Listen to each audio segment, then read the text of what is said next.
श्री स्वामी समर्थ. नमस्कार श्रोते हो. तर आज आपण पाहणार आहोत की तुमच्या घरात सतत भांडणं होत आहेत.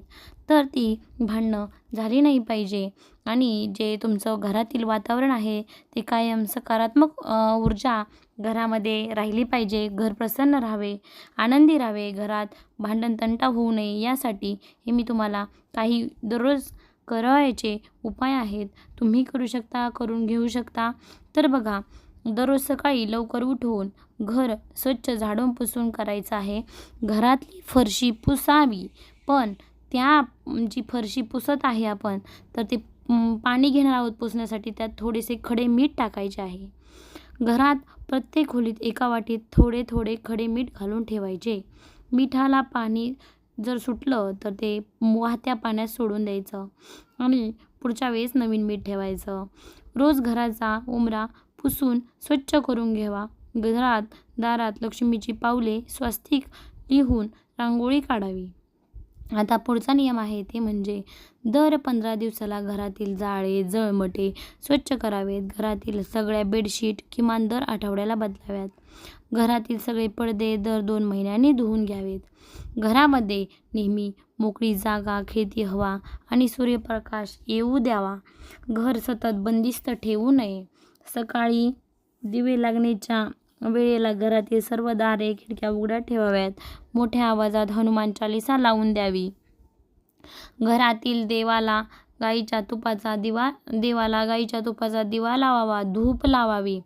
रोज किमान 1 माळी कुलदेवतेचा, गुरूंच्या स्मरणांचा, नामस्मरणाचा जप करावा. श्री स्वामी समर्थ असा देखील जप करू शकता.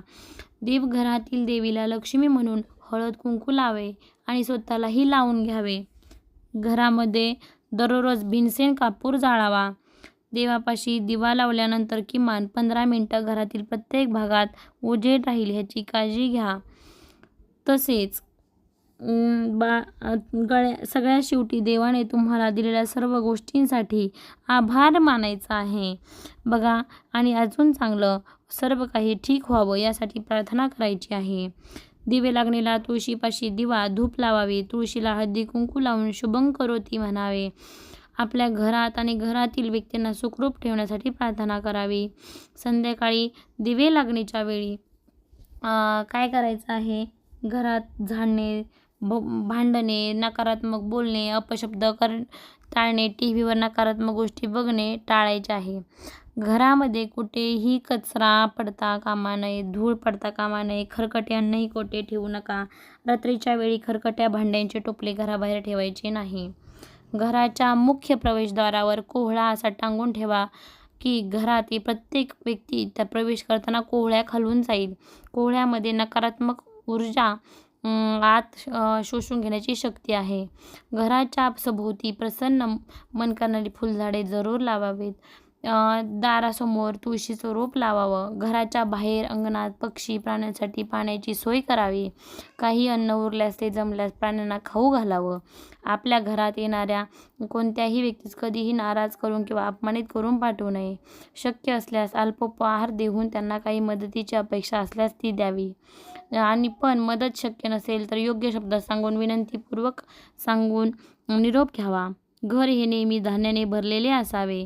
घरामध्ये लागणाऱ्या वस्तू, किराणा, धान्य हे किमान 7 दिवसाचे, 15 दिवसाचे किंवा 1 महिन्याचे भरून ठेवावे.